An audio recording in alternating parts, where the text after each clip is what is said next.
All right, injuries. JoJo Natson unfortunately suffered a ACL tear there, so he's out for the season, so disappointed for him. He will go to IR. Tay Davis has that elbow injury. We will monitor that. He will miss some time, but we're just going to monitor that one. Denzel, with the groin, wasn't able to go there for much of the second half, but hopeful that he'll be able to work through it this week. And I do want to point out, there's a ton of guys that are fighting through these injuries, that are working their tails off to get out there on the practice field, make it to the game. I think it's a great testament to this team and guys pushing through these injuries. And then, on that note, Greedy, Jacob, Phillips, OV, all these guys, they're progressing, and we'll see where they are throughout this week. With that, I will take any questions. All right. Thank you, Coach. The first one goes to Fred Greetham. Hey, Coach, how satisfying was you guys couldn't get anything going on the ground, then to answer with that 11-play drive and really open up some big runs and moving the ball when you needed to? Yeah, we were a resilient bunch there yesterday. We went down, I think, 10-7, and we were down 20-17 maybe. So we had to answer. I thought the guys did that.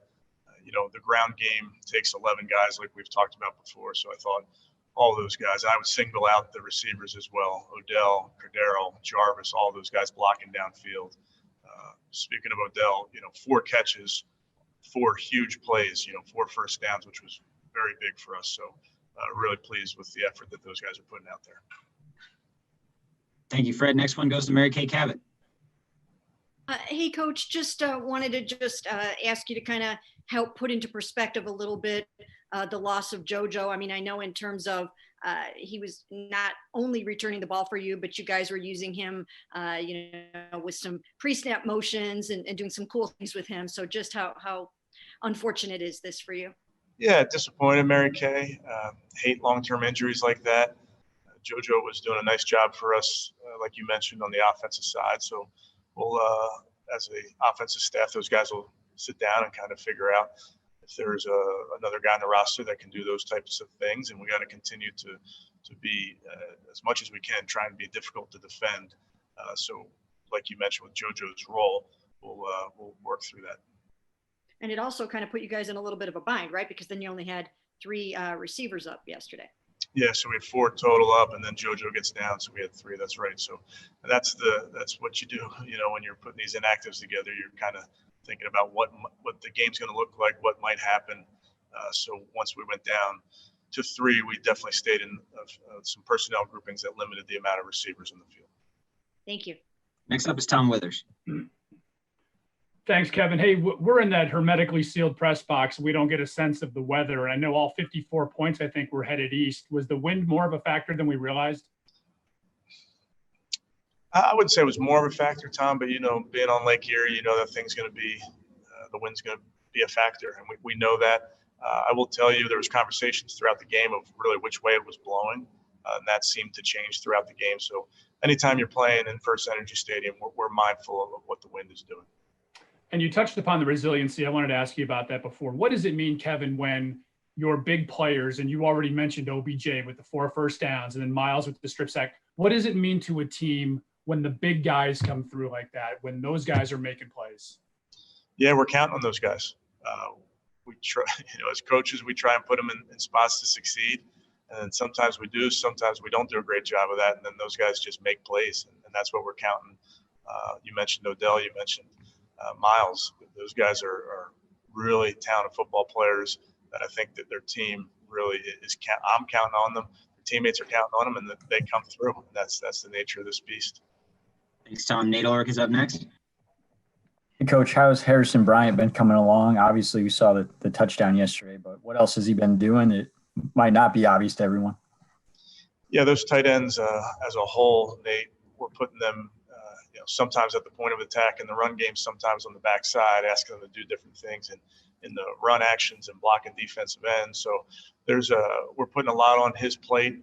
Fortunately for us, he studies very hard, so he knows where he's supposed to be and does a nice job. So he's coming along. I saw him get really fired up in the previous game against the Bengals because of blocking. How encouraging is it for you to see, your tight ends come in and embrace that aspect of the game to the extent that he did in that play and in that moment. Yeah, that tight end position is such a versatile role, and they got to be able to affect the pass game and the run game, and showing a little emotion like he did there is always a good thing. Daryl Ryder, you have our next question. Hey, Coach, I wanted to ask you about that cutback that Nick Chubb made on the touchdown run earlier in the game. It looked like a similar play, didn't cut back, got a minimal gain, comes back. How much of that is Nick's vision? And also how much of that is a coaching or sight adjustment that you guys made and told him, hey, Nick, if you do this, it's there for you? Well, it's a little bit of both, Daryl, and I will tell you, having coached the running backs before, you got to just give them their reads and then get out of the way. You don't want a running back that overthinks it. So he has his technique. Stump does a great job with that entire room.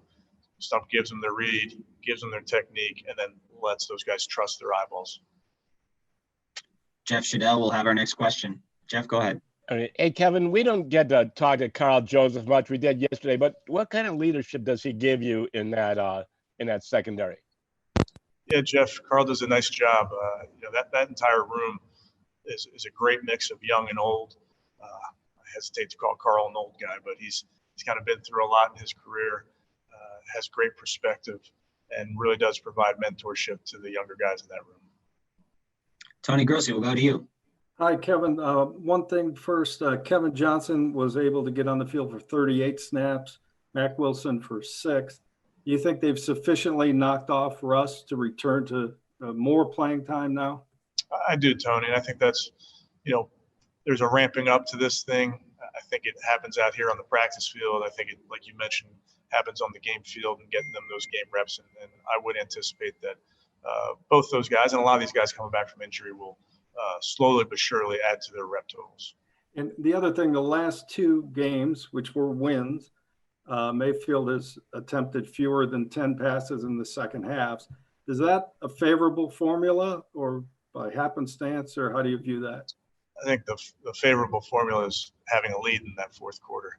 And if you can run it efficiently and be smart about how you throw it, that's the formula, I think, for winning. But it's not we don't go into it thinking about a number of attempts.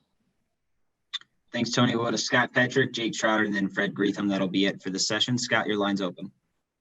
Hey, Kevin, what do you hope Jedrick learns from a game like yesterday where he had a couple of penalties and maybe that sack given up? Yeah, I think he was disappointed in those 2 penalties. I know I was. I let him know that. That's part of this deal. You have to be great with the cadence, and those were 2 that he wants back. We can't let that happen. We just got to make sure that we clean that up. And then once he settled in, he played really solid football for us. But I don't want him to have to go through that to settle in. And then a quick follow-up on Jeff's question about Carl Joseph. It looked like you were standing right there for that big hit that he had early in the game. Was it as physical as it looked from far away? Yeah, I did have a very good view of that one, and very clean, solid hit along the boundary there. Nice job. Thanks. Jake Trotter, you're up. Yeah, Kevin, with JoJo's injury, what kind of opportunity does this give somebody like Donovan Peoples-Jones, who can not only help you at receiver, but potentially in the return game as well? Yeah, Jake, we'll work through that. I think we have some candidates in the building. That's something I'm going to sit down with Preef and talk through as this week unfolds, how we want to attack this. Final one goes to Fred Greetham. Hey, Coach, back to the running game. You guys, what was the difference between the first half and especially the fourth quarter with those big chunk plays? We could see from the press box just like gaping holes and Chubb just running well as Hunt. I think these are some good defenses we're facing. I think that's a very good defensive front. So it didn't happen early for us. We have, I believe in our run attack. I believe in that line. I believe later in the game, those guys can lean on people. And then you saw Nick and Kareem make some plays. But it's just something that we felt confident in, and you can't get discouraged knowing that you're going against some really good fronts in this league.